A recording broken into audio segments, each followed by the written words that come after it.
Plato's cave isn't just a metaphor, it's your life. Imagine waking up in a dark cave.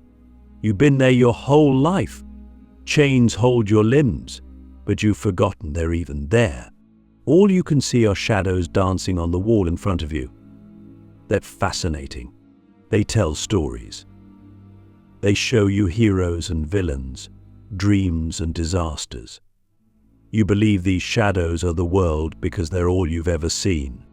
And then one day something strange happens. A crack appears. A sliver of light peeks through. And suddenly you realize the shadows were never real. That's the beginning of awakening.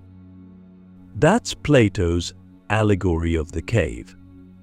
But here's the part that most people miss. This isn't just a metaphor for reality, it's a map of your life. Right now, today. We are all in the cave. When Plato wrote this story over 2,000 years ago, he wasn't just talking about prisoners in a literal cave. He was describing the human condition, the way we confuse illusion with truth, the way we accept stories, beliefs, and systems without ever questioning where they came from. I think about it. From the moment we're born, we're told what to believe. About success, about love, about happiness, about who we are, and we absorb it all. We build our identity out of shadows, things we were shown, not things we discovered. But just like the prisoners in the cave, we don't know we're chained. We think we're free because we've never seen anything else. Click subscribe to this channel to get more profound insights. Let's get real for a second. How much of your life is built on stories you never chose? Your job, your goals, your fears, even your desires, are they truly yours? Or are they projections like those shadows on the cave wall cast by someone else's fire? I think about how often we chase things that don't even satisfy us. We pursue attention, approval, money, status, not because they fulfill us, but because we were taught to believe they would. And when we finally get them, something feels off. Like we reached the top of a ladder that was leaning against the wrong wall. That's when the crack in the cave appears. That's when you start to wonder, is there something beyond all this? Plato's cave isn't just about ignorance, it's about waking up. But here's the kicker, waking up is painful. When the prisoner is freed and dragged out of the cave, the light blinds him. He resists it. He wants to go back to the comfort of illusion. And we do the same. We cling to certainty. We defend our beliefs, even when they hurt us. We'd rather be safe in the dark than vulnerable in the light. Why? Because truth demands change, and change threatens the identity we've spent our lives constructing. Carl Jung said, people will do anything, no matter how absurd, to avoid facing their own soul. And he was right, because leaving the cave doesn't just mean seeing the world differently, it means seeing yourself differently. It means admitting that you've been living someone else's story, that the life you've built might not be the one you actually want, that you've been performing a version of you that was safe, acceptable, lovable, but not true. And yet, this is where transformation begins. The moment you allow yourself to question everything, you begin to see the cave for what it is. A construct, a conditioned space, a narrative you were born into, not one you consciously created. And the more you look, the more cracks appear. You notice how society rewards conformity over authenticity, how media feeds you images of success that have nothing to do with meaning, how even your inner thoughts echo voices that aren't yours, parents, teachers, culture, trauma. And in that realization, you start to feel something else, freedom. But freedom isn't just about breaking chains. It's about building something real in their place. Because once you leave the cave, the world outside is overwhelming. It's vast. It's terrifying. There are no more shadows to follow, no more scripts to recite. And that's why so many people run back. They'd rather believe the lie than face the weight of choosing their own truth. But if you stay, if you breathe through the fear, if you keep walking, you begin to see with your own eyes. You begin to feel what it's like to live from the inside out instead of the outside in. So let me ask you something now. Directly, what cave are you still living in? Is it a relationship you stay in because it's familiar, not fulfilling? A career that looks good on paper but starves your soul? A belief system you inherited but never examined? What shadows are you still mistaking for reality? This isn't about judgment, it's about awareness, because once you see the cave, you can't unsee it. You might pretend for a while, you might try to fit back in, but something in you will always know there's more. There's truth, and truth, unlike shadows, sets you free. Why most people choose the cave: the psychology of comfort, fear, and false freedom. When you first hear Plato's Allegory of the cave, your instinct might be to assume you'd be the one who walks out of the darkness and into the light. The brave soul who breaks the chains, climbs out of the illusion, and sees reality for what it really is. But the truth: most people don't leave the cave. Most don't even try. And the ones who do, many of them crawl back the moment the light hits their eyes. Why? It's not because they're weak. It's because the cave isn't just a metaphor for ignorance. It's a symbol of safety, of comfort, of psychological survival. Let's break this down. From the moment we're born, our brains are wired for two things: connection and survival. We need to belong. We need to feel safe. And so we adapt. We learn the rules of the cave. We're born into our family system, our culture, our religion, our social structures. We learn what earns us praise and what gets us punished. We learn to suppress parts of ourselves that are inconvenient or dangerous in that environment. We internalize the values of the cave not because they're true, but because they keep us alive. So when someone starts to question those values, when the cracks in the cave begin to form, it doesn't just threaten a belief system. It threatens the very foundation of our identity. That's terrifying. It feels like death, because in a way it is. A part of you must die to be reborn, and most people will do anything to avoid that kind of ego death. They'll double down on the illusion. They'll mock those who leave. They'll even attack the ones who dare to show them the light. Plato knew this. In the Allegory, when the freed prisoner returns to the cave to share what he's seen, the others laugh at him. They reject him. Some versions even suggest they'd kill him if he tried to drag them out. That's not just a dramatic plot twist. It's a psychological truth. We don't fear truth because it's false. We fear it because it demands that we change. And change, especially the kind that disrupts our self-concept, is one of the hardest things a human being can face. Look around today. You'll see people living in caves made of algorithms and echo chambers. Caves built from consumer culture, from political ideology, from inherited trauma, from spiritual bypassing. And many of these caves are comfortable. They offer certainty. They offer community. They offer a script to follow so you don't have to think too hard, feel too deeply, or confront too much.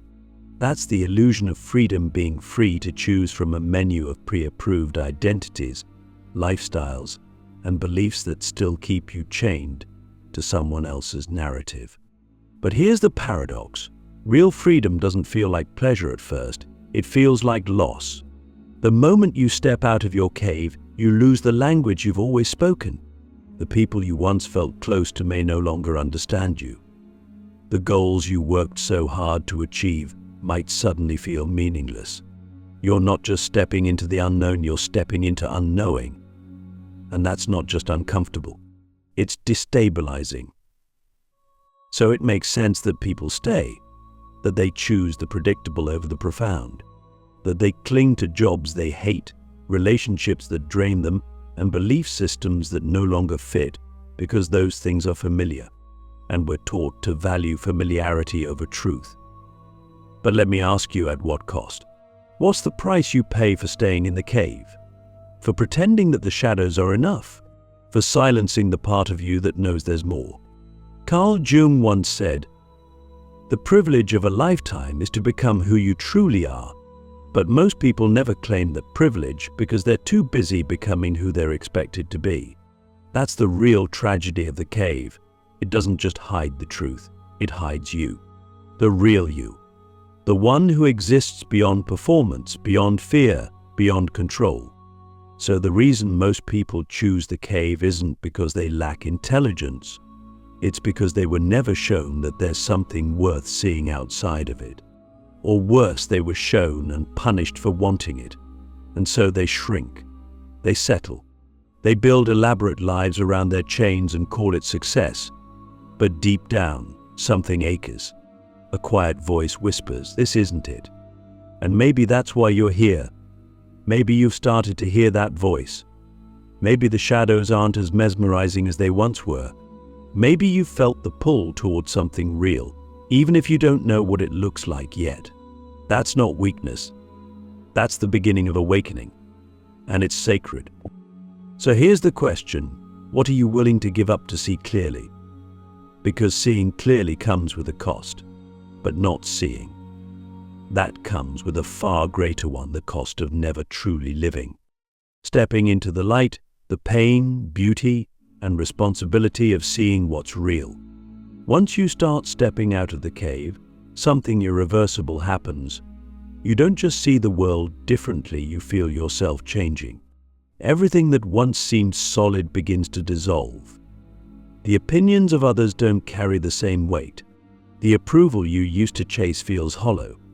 Even your old ambitions, the ones that once lit a fire under you, seem strangely disconnected from your deeper sense of purpose. This is the moment so few people talk about, the disorientation of awakening. Because the truth is, stepping into the light is not a moment of triumph. It's a process of shedding, and it hurts. You see, the shadows in the cave may not have been real, but they were comfortable. They gave you structure, identity, a sense of meaning, even if it was false. When you leave them behind, you're not just walking into clarity. You're walking into emptiness. And emptiness is terrifying. The light, in its purity, exposes everything. Your illusions, your fears, your longings, and perhaps most painfully, your responsibility. Because in the cave, you could always blame the chains. But in the light, there's no one left to blame. There's only you and what you choose to do with what you now know. That's the real burden of awakening, not just seeing the truth, but living in alignment with it. It's one thing to realize your relationship is toxic. It's another to leave it. It's one thing to know your career is killing your soul. It's another to walk away. The light doesn't just illuminate, it demands. It asks you to stop hiding, to stop betraying yourself, to stop pretending that what you've outgrown is still enough. And most people, when faced with that weight, hesitate. They say, "Not yet. It's too much. Maybe later." But there's no later once you've seen. The clock starts ticking. The soul starts pressing. And the cost of staying asleep becomes unbearable. But here's the paradox. As much as the light burns, it also heals. It strips away the false, not to punish you, but to reveal something truer underneath. And that truth is not just intellectual. It's embodied. It's the feeling of being deeply, undeniably alive. For the first time, you're not acting out a script. You're living from something real, something unshakable. You speak with your own voice. You move with your own rhythm. You begin to trust yourself. And in that trust, something beautiful happens. You discover who you are beyond the cave. Not a role, not a reflection, but a human being in direct contact with reality. And reality, once you make peace with it, is exquisite. It's raw, it's unpredictable, but it's yours. The sun outside the cave doesn't lie. It doesn't manipulate. It doesn't need performance. It just is. And that's the invitation to become like that sun. To show up in the world without masks, to burn away illusion not with cruelty, but with clarity, to stop entertaining shadows and start embodying truth. This isn't just a personal journey, it's a responsibility. Because once you're in the light, you can't just live for yourself anymore. You carry the awareness that others are still in the cave, still watching shadows, still believing they're real. And you have a choice: stay silent or become the mirror that reflects what's possible. But remember what happened when the freed prisoner returned to the cave. He wasn't welcomed. He was mocked, laughed at, rejected. That's the risk of truth. It costs you comfort. It costs you approval. Sometimes it costs you connection. But it gives you something greater: integrity. And integrity is the only foundation strong enough to build a real life on. So ask yourself now, with brutal honesty, what truth have you seen that you're still afraid to live? What light are you avoiding, even though it's already shining inside you? What would it take to stop looking back and start walking forward, fully awake, becoming the light? Why awakening is not the end, but the beginning of your purpose. You might think that stepping out of the cave, seeing the truth, waking up, is the end of the journey. That once you've broken the chains and faced the light, the story is complete. But that's the greatest illusion of all. Awakening is not the ending, it's the beginning. Because the moment you see clearly, a new question emerges. Now that I know, what will I do? What will I create, speak, change, or become? Because the light isn't just something you step into. It's something you carry back with you. It becomes your responsibility. You see, Plato didn't end the allegory with the prisoner basking in sunlight. He ended it with the return, the journey back into the cave, back into darkness, back into the place where others are still chained, still staring at shadows, still mistaking illusion for life. And that return is the hardest part. Because now you know what's possible. You've felt the truth in your bones. You've tasted freedom. And yet, you choose to go back, not to conform, not to hide, but to serve. That is the beginning of purpose. This is where awakening becomes transformation. It's no longer about your personal liberation alone. It's about becoming a bridge, a guide, a living example of what's possible beyond the cave. But here's the catch: you can't drag anyone out. You can't force them to see. You can only become the light through how you live, how you love, how you speak, how you lead. And in doing so, you offer others the same invitation that once found you, not with pressure, not with ego, but with presence. And this is not easy, because the world is still full of caves of distraction, of manipulation, of fear. You will be misunderstood, you will be resisted, but you will also be free. And freedom is magnetic. The more fully you embody it, the more others will feel something awaken in themselves, something ancient, something daring, something real. And that spark, that moment when someone begins to question the shadows on their wall, is the beginning of their journey. And it started with yours. So what does it mean to become the light? It means living in alignment with what you've seen, even when it's inconvenient. It means choosing truth over comfort, again and again.